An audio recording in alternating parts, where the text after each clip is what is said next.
One of the weirdest things to me in Deltarune has always been the shadow crystals. The way they work is extremely odd, like, how does Swiss arm just disappear when looked for a piece of lightward glass? It really confused me, so here are my speculations about them. At best you'll have interesting insights, and at worst I'll condense most of the weirdness of it. First, let's give a little description. In the Dark World, there are invisible crystals whose only visible part is as shadows, which does not make any physical sense, but it's alright. Weirdly enough, in the Light World they are shard of glass, but not ordinary glass. They are magic glass that changes what you see. But what do they do? Well, Shom says that if we give them shadow crystals, they can make us some particular stuff. That's nice and all, but what's more interesting is what happens when we interact with them. Firstly, when we use one in the Dark World, we can see the Light World that corresponds to it, which surely is odd, but it makes sense with all the secret bosses are aware of what they are. Except that the second shadow crystal isn't related to Spamton, but to the Neo body, which will be relevant later.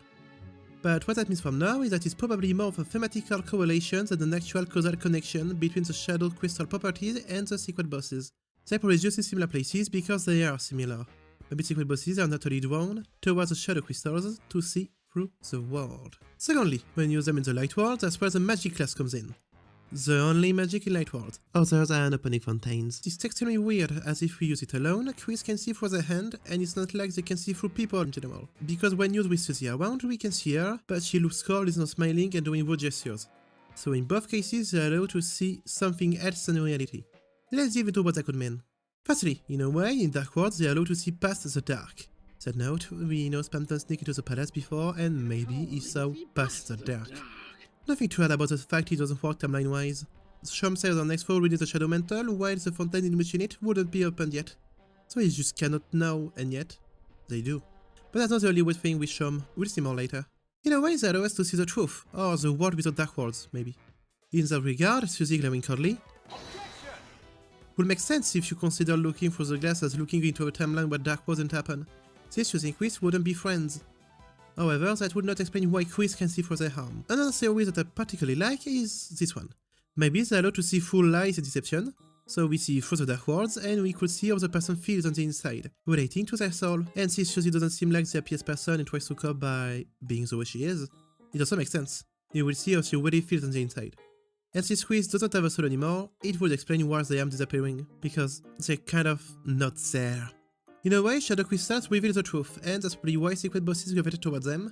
Truth is the key to freedom or something. At least that's what Jewel seems to believe. That's good and all, but where do they come from? So the crystals are shards of glass, and like we said before, they seem to change how we see reality. I think they manifest, because no one's gonna put a shard of glass in stuff they care about a lot, especially not in computer data. It doesn't make much sense. So I think they manifest whenever a fountain is opened. And what's so peculiar is that they persist when dark worlds are closed. So I think that if something that exists because the fountain is opened is still there when it's closed, that means dark worlds have lingering effects even after their closure. Like I said in my previous video, I think shadow crystals are literally cracks in reality. And I think it's clear it shows shattering, as in Dark World it shows a Light World. So you can just open a fountain to have fun and then quickly close it. So yeah, you're kinda stupid, Chris, sorry. But then I don't know why they would appear in things that were very important to Lightner, because yes, as we know, as soon as we say that the crystal was found in the Neo body, Storm says that it must have mattered to a certain Lightner, as if it was a logical conclusion. So yes, shadow crystals appear in things that add an emotional significance to someone. I mean, chapter 3 could be the flowers, as they mean a lot to Asgore and were left behind, but maybe it could be something relevant to Chris, maybe their own story, with somewhere on the Earth. However, I think the answer are actually Walsey, so it wouldn't be that. Next video will be about Walsey. If it's about Asgore, this will get the next part, but if it's about Chris, it would reinforce this idea. What if when Shom says a certain Lightner, emphasis on certain, they mean like the Lightners that open the fountain? Yeah, that implies there's multiple nights like I said in my previous video. Yes, and yeah, add, Metaton opening the chapter 2's fountain is still a stretch. But it would be interesting that the quacks in reality are related to the person that shattered it. But there's something extremely weird that I have not talked about. Okay, so recently I learned something so weird. Basically, if you do not face Jivol and go talk to Shom in chapter 2, something interesting happens if you had beaten Jivol in the previous save file and has patterned shadow crystals. Shom goes, "What is that? It appears you have a shadow crystal. Unfortunately, I believe you're missing one from your previous adventures. But are you sure? Are you sure you didn't defeat that clown? Perhaps you just haven't remembered that you had yet. That's right, as long as you haven't defeated that enemy in the past, then perhaps, even though that crystal might turn up somewhere close. Perhaps?" There is a ton to unpack here. First, you can go in the West Hall in Castle Town and get the Jewel items. That's what Chom is referring to. But why? Why can't we get something that we got in another timeline of events? Maybe a quality of life feature that I'm overthinking? However, there's something deeper with this. After all, secret bosses are linked to Gaster, and Shadow Crystal seem to be rooted in the foundation of Fontaines, and Fontaines as a research topic of Gaster. And moreover, the catcher's reality or the pursuit of it. It's not illogical for timelines to cross, then I suppose, but it does increase the scope. Maybe it's Gaster, directly, who puts the items that hold in a way to facilitate the player's soul experience, as a sort of canonical quality of life feature, maybe. That also means that the different save files have a point in existing, plot-wise, and actual tangible things. These does give credence to the time loop theory or the do specific stuff in all 3 save files to get the actual ending theory. And now we know that Chom is somehow rare that we've been here before in another save file, as I talk about defeating that enemy in the past, but it never happened.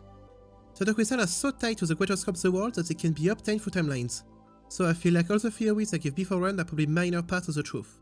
And to be honest, I don't think we can know what they are in any way. We are still in the first act of the game. What I hope is that I'm at least partially correct, and I will do a follow-up video when the next chapter is. Shadow Crystals and secret bosses so next time seem to have a multi-save ability, and since Gaster is connected to secret bosses, it's probably something that operates on the same scale as Gaster. And since somehow Chom considers you defeated as a secret boss, maybe something, Gaster, is interfering with reality. In conclusion, Shadow Crystal seems to be quirks in reality so severe that they persist between timelines. They seem to be related to lightning emotion and maybe even to the Fontaine opener. So the night, so to speak. They are probably correlated with the rowing and reveals the truth. They are most likely something much grander that I can't figure out for now, so I'd have to wait for the next chapters. I hope you enjoyed this video, and if you did, don't forget to like and subscribe. And on that, goodbye friends.